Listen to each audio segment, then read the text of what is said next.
ആരെങ്കിലും വരികയാണെങ്കിൽ പറയണേ ഗൈസ്. സ്റ്റാൻഡ് പൊട്ടിപ്പോയി ഗൈസ്. സ്വർണ്ണം മേടിക്കാൻ മാത്രമേ പൈസ ഉള്ളൂ, സ്റ്റാൻഡ് മേടിക്കാൻ പൈസ ഇല്ല. അപ്പോൾ ആൾക്കാർ വരട്ടെ, എന്നിട്ട് സംസാരം കിടക്കണം.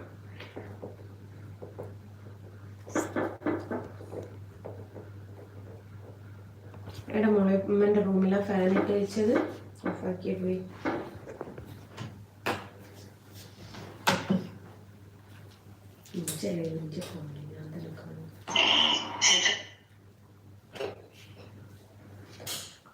വലിയൊരു സൗണ്ട് പോലെ ഉണ്ടായിരുന്നു. സിംഹം ഗർജനം. പിന്നെ ലൈവിൽ വരുന്ന മെസ്സേജ് ഒന്നും വായിക്കാൻ നിൽക്കരുത് കേട്ടോ. എന്റർടൈൻമെന്റ് ആവണ്ട, പറയുന്ന അങ്ങോട്ട് കേട്ടാ മതി.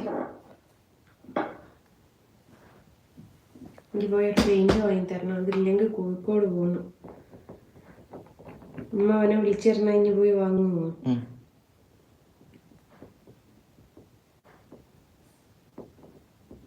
18 ആള് വന്ന് 26 ആള് അതങ്ങനെ വന്ന് തുടങ്ങും.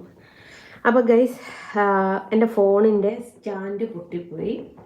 അപ്പോൾ സ്റ്റാൻഡ് പൊട്ടിപ്പോയത് കൊണ്ട് എൻ്റെ മകനാണ് ഫോണ് പിടിക്കുന്നത് എന്ന് വിചാരിച്ച് തറി ഇടാൻ നിൽക്കരുത്. ഓന മുഖം അങ്ങോട്ട് തിരിച്ച് വെച്ചിരിക്കുകയാണ്.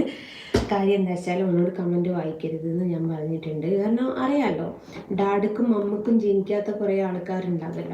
അവരുടെ മെസ്സേജുകൾ നിങ്ങളൊക്കെ കാണുന്നതുമാണല്ലോ, അതുകൊണ്ട്. അപ്പം ഞാനിവിടെ ഇപ്പം ഈ ഒരു ടൈമിനൊന്നും ഞാൻ ലൈവ് വരാത്ത ഒരാളാണ്, നിങ്ങൾക്ക് തന്നെ അറിയാമല്ലോ.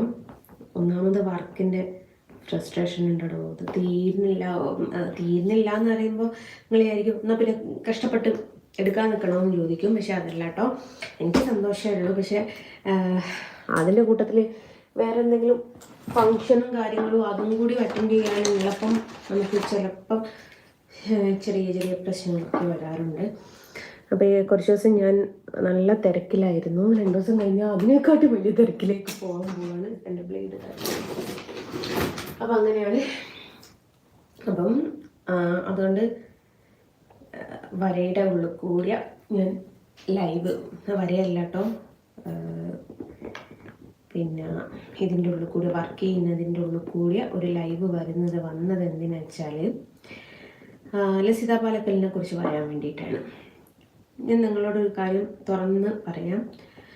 ഞാൻ ഒരിക്കൽ ലസിത പാലക്കലിനെ കോണ്ടാക്ട് ചെയ്തിട്ടുണ്ടായിരുന്നു. കോണ്ടാക്ട് ചെയ്തതെന്ന് വെച്ചാൽ എനിക്ക് വളരെ വിഷമം തോന്നിയൊരു കാര്യം എൻ്റെ ഫോണിലേക്ക് വന്നപ്പോൾ ഞാൻ നേരെ ആ സ്ത്രീയുടെ നമ്പർ മേടിച്ചത് എവിടെ നിന്നാണെന്നും കൂടി പറയാം കേട്ടോ. ആ സ്ത്രീയും ശ്രീല പിള്ളയും വേറെ എന്താ പറയുക, എന്താ ഞാൻ ചെങ്ങായിൻ്റെ പേര്, ഇവരെല്ലാവരും കൂടിയും ഹൈക്കോടതിയിലേക്ക് ഒരു കംപ്ലൈൻറ്റ് കൊടുത്തിട്ടുണ്ടായിരുന്നല്ലോ. അപ്പോൾ ആ കംപ്ലൈൻറ്റിൻ്റെ കോപ്പി എൻ്റെ വക്കീലിൻ്റെ കയ്യിൽ കിട്ടുമല്ലോ. അപ്പം ഞാൻ വക്കീലിനെ വിളിച്ചിട്ട് ഞാൻ പറഞ്ഞു, ഇന്ന വ്യക്തിയുടെ നമ്പർ ഒന്ന് എനിക്ക് ഒന്ന് പാസ് ചെയ്തിരുമോ എന്ന് ചോദിച്ചപ്പോൾ അദ്ദേഹമാണ് പാസ് ചെയ്ത് തന്നത്. ഇനി എനിക്ക് ലസിത പാലക്കലിൻ്റെ നമ്പർ എവിടെ നിന്ന് കിട്ടി എന്നൊന്നും ആ ഒരു ക്വസ്റ്റ്യൻ വരണ്ട എന്നുള്ളതുകൊണ്ടാണ് ഇത്ര ഡീറ്റെയിൽ ആയിട്ട് പറഞ്ഞത്. അപ്പോൾ ഞാൻ ആ സ്ത്രീനെ വിളിച്ചപ്പം നല്ല പെരുമാറ്റം. അപ്പോൾ ആ പെരുമാറ്റം ഞാൻ പറഞ്ഞല്ലോ, പണ്ടൊരിക്കൽ ഞാനൊരു റോൾ മോഡലാക്കാൻ ശ്രമിച്ചൊരു സ്ത്രീയായിരുന്നത്. ഇത്രയും ഇഷ്യൂസൊക്കെ എൻ്റെ അടുത്ത് വരുന്നതിൻ്റെ മുമ്പാട്ടോ ഒരു റോൾ മോഡലാക്കാൻ വിചാരിച്ചൊരു സ്ത്രീ. കാരണം എന്ന് വെച്ചാൽ എന്ത് എടീന്ന് വിളിച്ചാൽ എന്താളാന്ന് പോയാൽ കയറി ചോദിക്കുന്ന സ്വഭാവം അതെന്നെ ഭയങ്കരമായിട്ട് ഈ സ്ത്രീയിലേക്ക് അടുപ്പിച്ചു. അപ്പം ഞാൻ ഒരു നമ്മൾ കാണാതെ പ്രണയം എന്നൊക്കെ പറയില്ലേ, അതേപോലെ കുറച്ച് ലോങ്ങിലേക്ക് വെച്ച് ദൂർ കണ്ടോട്ടെ, വരയ്ക്കുന്നവർക്ക് കണ്ടോട്ടെ, കാണുന്നുണ്ടോ? അപ്പം കാണാത്ത പ്രണയം അറിയാത്ത പ്രണയം എന്ന് പറഞ്ഞതിൻ്റെ അതിൽ കാണാത്തൊരാരാധന അറിയാത്തൊരാരാധനയുമായിട്ട് ഞാൻ ആ സ്ത്രീനെയും കൊണ്ടും മുമ്പോട്ട് പോയൊരു വ്യക്തിയാണ്.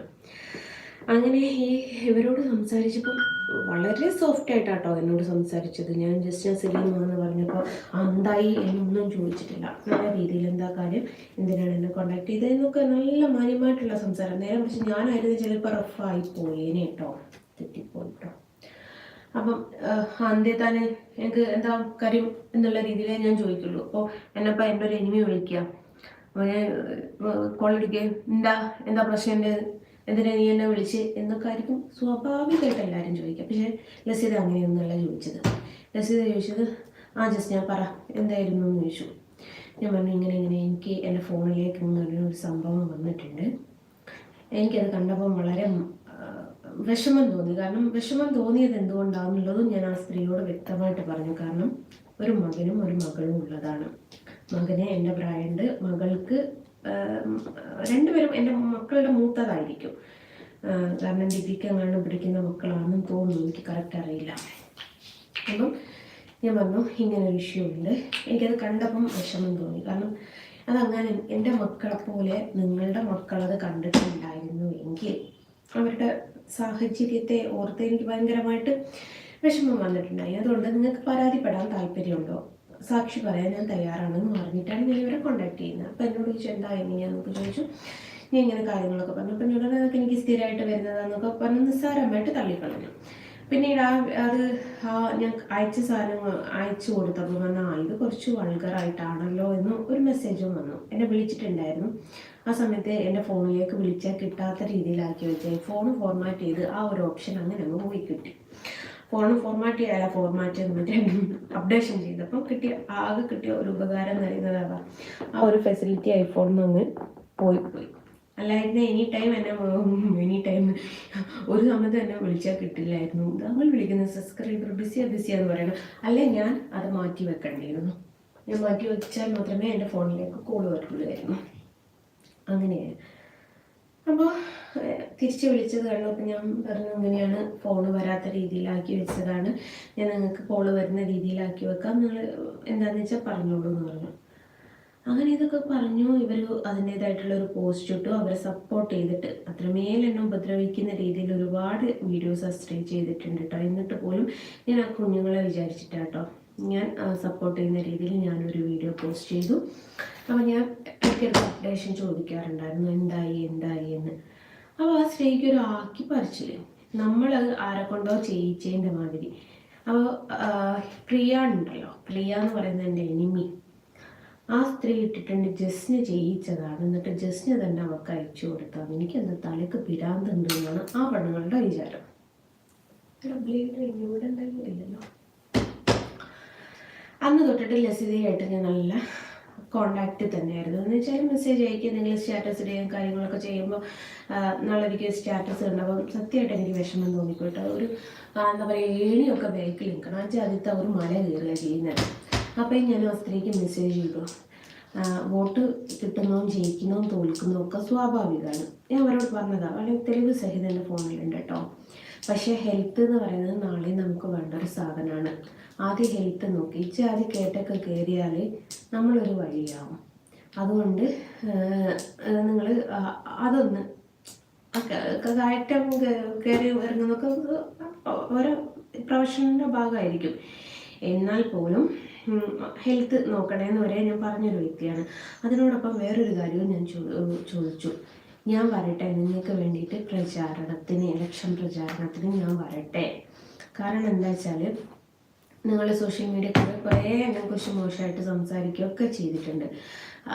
പലരും പല മുസ്ലിംസ് ഈ യൂട്യൂബ് നടത്തുന്നവർക്കും ബുദ്ധിയും വിവരവും ഇല്ലാഞ്ഞിട്ടാണ്. കാരണം അവർക്കത് മിസ്യൂസ് ചെയ്യാൻ സുഖമായിരുന്നു. കാരണം ഒരു മുസ്ലിം മതസ്ഥയായിട്ടുള്ള ഞാൻ ജനിച്ച് വളർന്ന ഞാൻ ഒരു ഹൈന്ദവരെ ഇത്രയും സപ്പോർട്ട് ചെയ്ത് ഇത്രയും കൂടെ നിന്നിട്ടും അവരിട്ടെന്നെ കാലി വാരി തറയിലടിക്കുന്നത് കാണുമ്പോൾ തന്നെ നിങ്ങൾക്ക് ഇവരുടെയൊക്കെ സ്വഭാവം മനസ്സിലായില്ലേ എന്ന് പറഞ്ഞിട്ട് പലർക്കും അത് മിസ്യൂസ് ചെയ്യുക. അങ്ങനെ മിസ്യൂസ് ചെയ്യാൻ ഒരാളും വന്നില്ല കേട്ടോ. ഈ ഇലക്ഷൻ്റെ സമയത്ത് പോലും അത് അവർക്ക് ബുദ്ധിയിൽ ഓടിയില്ല. അപ്പം ഞാൻ ഇവരോട് പറഞ്ഞു കൊടുത്തു, നമ്മൾ സമൂഹത്തിന് മുമ്പിൽ എനിമികളാണ്. പക്ഷേ ഞാൻ നിങ്ങൾക്ക് വേണ്ടിയിട്ട് വന്ന് സംസാരിക്കുമ്പോൾ നിങ്ങളൊരു വൈരാഗ്യ ബുദ്ധിയോടുകൂടി ജീവിക്കുന്ന ആൾക്കാരല്ല എന്ന് സമൂഹത്തിന് എനിക്ക് അത് തെളിയിപ്പിച്ചു കൊടുക്കാൻ പറ്റും. അങ്ങനെയെങ്കിലും ഒരു വോട്ട് അധികം കിട്ടിക്കോട്ടെ എന്നുള്ള രീതിയിലാണ് ഞാൻ ആ സ്ത്രീയോട് സംസാരിക്കുകയും ചെയ്തത്. അപ്പം എന്നോട് പറഞ്ഞു പാർട്ടിയോട് ചോദിക്കട്ടെ എന്ന് പറഞ്ഞു. പിന്നെ പറഞ്ഞു പാർട്ടിക്ക് താല്പര്യമില്ല എന്നോ അങ്ങനെ എന്തോ ഒരു മെസ്സേജ് അയച്ചപ്പോൾ ഞാൻ ഒക്കെ വിട്ടേച്ചു. നമ്മൾ പറയാനുള്ളത് പറഞ്ഞു, അത്രമാത്രം.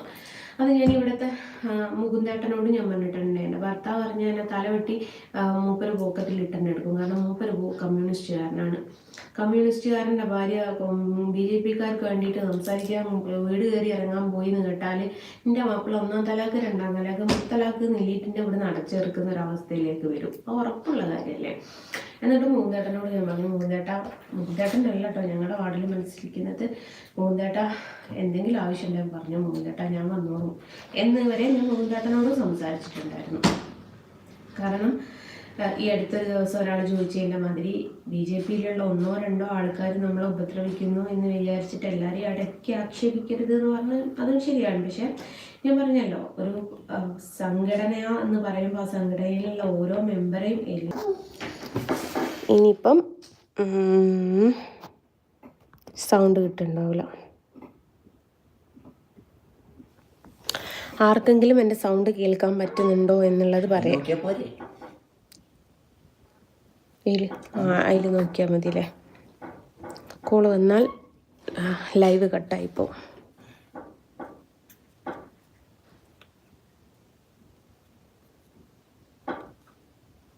ഹായ് മൻസൂർക്ക, സൗണ്ട് കേൾക്കാവോ?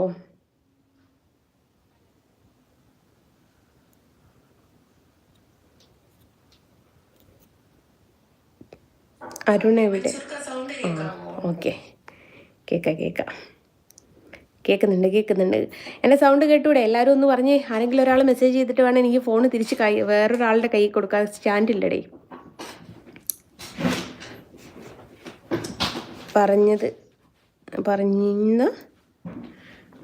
പറഞ്ഞത് കണ്ടില്ലേന്ന്. എന്താ പറഞ്ഞത്?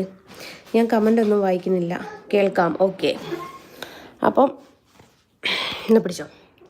ഫോണ് ഞാൻ വേറൊരാളുടെ കയ്യിൽ കൊടുക്കാൻ ഞാൻ വർക്ക് ചെയ്യുന്നതുകൊണ്ട്.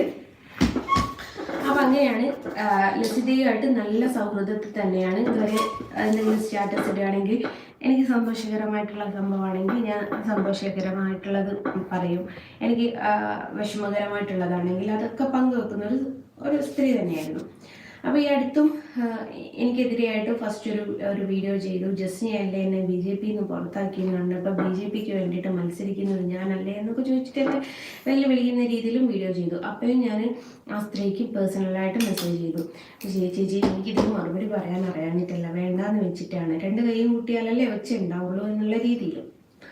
അത് കഴിഞ്ഞിട്ട് വീണ്ടും എന്നെക്കുറിച്ച് ഇങ്ങനെ വീഡിയോ ചെയ്തു. സ്ത്രീയുടെ മറ്റേ യൂട്യൂബ് എടുത്ത് നോക്കിയാൽ കാണാം എന്നെക്കുറിച്ച് ദിവസം ഒരു വീഡിയോ. അത് ചേച്ചിക്ക് എന്താ പറയുക, മറ്റേ ഇതുപോലെയാണ്.